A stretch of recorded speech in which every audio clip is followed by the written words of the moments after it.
3 weavers. In a quiet corner of a world made of soft clay and thumbprints, Silas sat by a flickering fire. For a long time he had been walking a difficult path, looking for a way to stay steady on his feet. The air was heavy, but hope arrived in the form of Mita, a wise weaver who carried a satchel of shimmering threads. "The path ahead is yours to walk, Silas," she said gently. "But you do not have to weave the safety net alone. There are different threads for different lives." Mita reached into her satchel and pulled out a thin, orange ribbon that glowed with a faint light. "This is the daily ribbon," she explained, referring to Suboxone.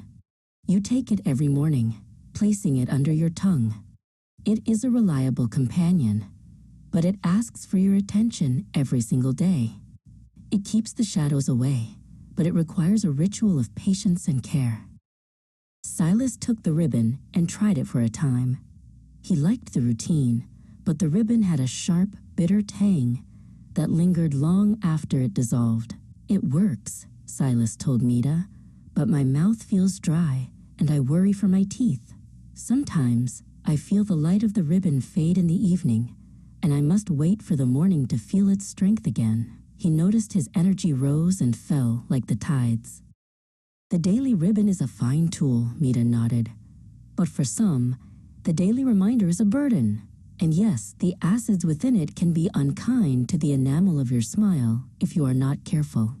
She reached back into her satchel and pulled out a small, solid sphere of golden clay. "Perhaps you would prefer the monthly anchor," she suggested, speaking of Sublocade. Silas looked at the golden sphere. "This anchor is placed beneath the skin of your belly once a month," Mita explained. "It stays with you, slowly releasing its strength so you never feel the highs or the lows. It is steady, Silas.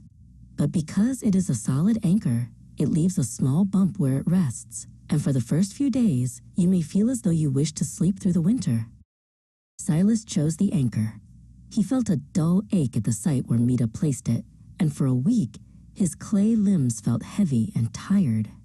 He found himself moving slowly, and his stomach felt sluggish, as if the clay inside him had hardened. "I feel very steady," he whispered to himself, "but I miss my energy, and this little bump under my skin is a constant, itchy reminder of its presence." Mita returned to check on him. "The anchor is powerful," she said, "but its volume is large, which causes that bump and the initial sleepiness. It is a trade-off for 30 days of peace." Silas nodded. He loved not having to think about a daily ribbon, but he wondered if there was a middle path, something that felt less heavy but more consistent than the daily ritual. Mita smiled and revealed a third option, a collection of smaller, versatile vials. "This is the rhythmic flow," she said, describing Brixadi. "It can be woven weekly or monthly. Because the liquid is more concentrated, the amount put under your skin is much smaller. The bump is barely there, and it reaches its full strength quickly, without making you feel quite so heavy with sleep." Silas tried the rhythmic flow. He found that while the spot where Mita placed it was red and tender for a day or two, it didn't leave the large, hard lump the anchor had. He felt the same steady strength, but without the deep fatigue. "I like the rhythm of this," Silas said. "I can choose the weekly path if I need more check-ins, or the monthly path if I want to roam far into the hills." "Every traveler is different," Mita said as they stood at the edge of the clay woods.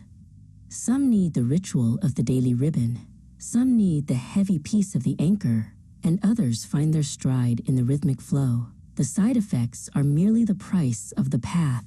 Silas took a deep breath, feeling balanced and ready. He didn't know which thread he would use forever, but he knew he finally had the right shoes for the climb.